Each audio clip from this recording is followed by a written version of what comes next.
Umaga po sa inyong lahat.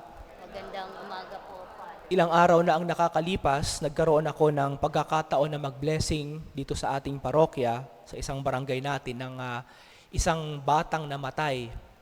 Pinuntahan ako dito ng mga magulang para sunduin at i-bless namin yung bata bago ilibing. Pagdating namin sa bahay, ang unang tanong sa akin ng nanay, "Father, kailangan po bang naka-white kaming lahat?" Kasama ang kanyang mga kasama sa bahay. Sabi ko, "Hindi na po. Kung ano yung suot nyo ngayon, okay na po yan. Magbe-blessing lang naman tayo." Nag-blessing kami. Pagkatapos ng blessing, sabi ko sa kanila, "Sana po, bago nyo dalhin sa sementeryo mamaya, baka po pwedeng may magdasal ng banal na rosaryo sa inyo. Kasi kahit hindi tayo magmisa, at least madasalan man lamang siya bago nyo dalhin sa labas, sa libingan, para ilibing ang bata."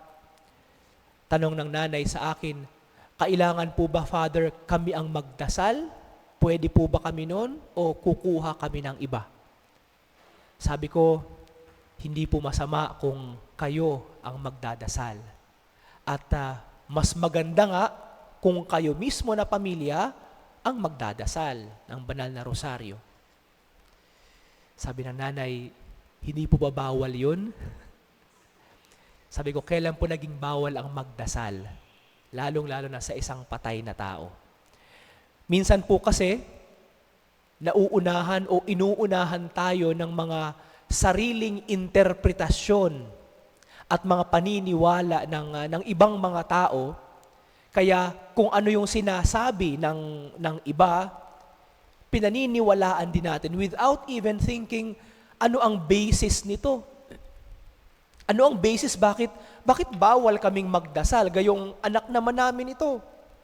Bakit kailangan kaming nakaputi ng damit sa pagbe-blessing ng patay or sa misa? Ano yung basis ng kulay sa paglilibing? Para gawing kulay yun ang paglilibing. Ganito rin siguro ang naisip ni Jesus nung tinanong siya ng ilang mga Pariseo, bakit kumakain ang iyong mga alagad mula sa mga trigo na inyong nakukuha sa gilid ng daan, gayong ngayon ay araw ng pamamahinga at bawal ayon sa ating kautusan ang ginagawa ng iyong mga alagad. Kumukuha sila ng mga uhay ng mga trigo, liniligi sa kanilang mga kamay, pagkatapos ay kinakain nila.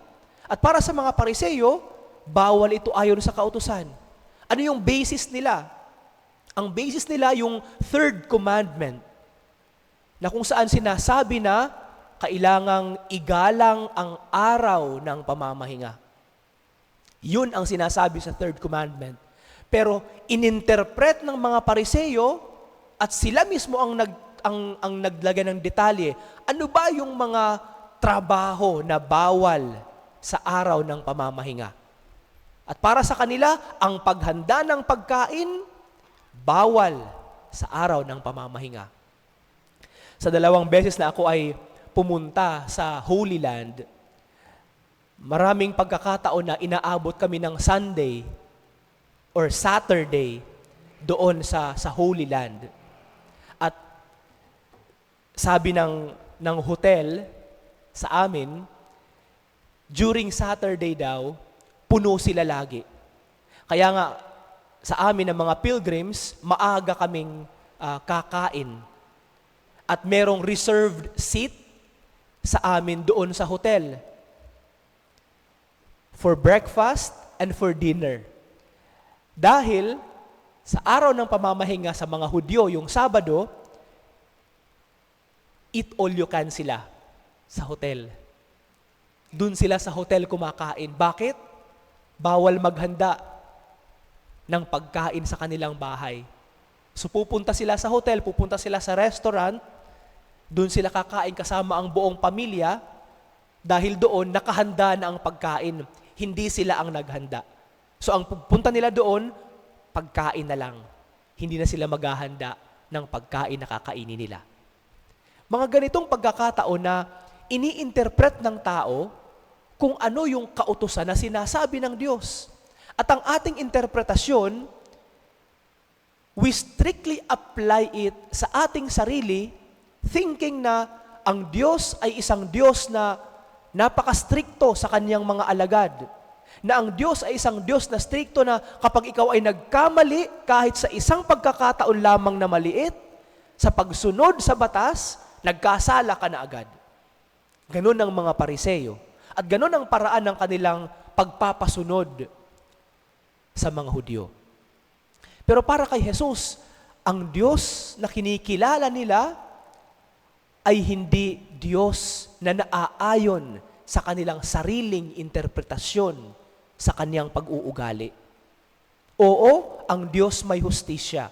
Oo, ang Diyos gusto niyang sumunod sa kanya ang kanyang mga alagad.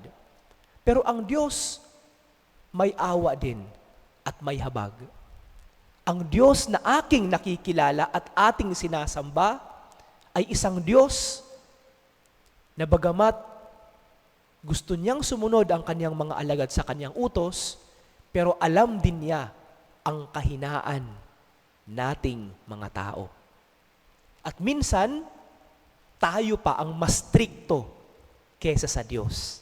Tayo pa ang walang awa kesa sa Diyos. At yun siguro ang magandang paalala sa atin sa araw na ito. Yung mga pagkakataon na naging strikto tayo sa ating sarili o di kaya ay sa ating kapwa-tao tungkol sa pagsunod sa mga bagay na ating nakaugalian na sa ating pananampalataya. At ang mga bagay na ito na ating sinusunod, na ating pinaniniwalaan, itinuturo natin sa iba, ipinapasunod natin sa iba, na parang kautusan na rin ng Diyos, nanggaling na rin sa Diyos, when in fact, sariling interpretasyon natin sa batas na nais nating masunod. Tingnan natin sa ating sarili, ano yung mga kaugalian na ito? Ano yung mga batas na ito na hanggang ngayon ay very scrupulous pa rin ang ating paraan ng pag-interpret nito. At bigyan natin ng pagkakataon na gumalaw ang Diyos sa ating sarili.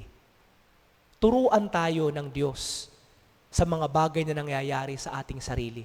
Hindi ayon sa ating interpretasyon, kundi ayon sa ating pagninilay kung ano ba ang ibig sabihin ng Diyos sa mga pangyayaring ito. Nangyayari lamang ito hindi dahil ini-interpret natin. Nangyayari ito kung pinagninilayan natin ang isang pangyayari.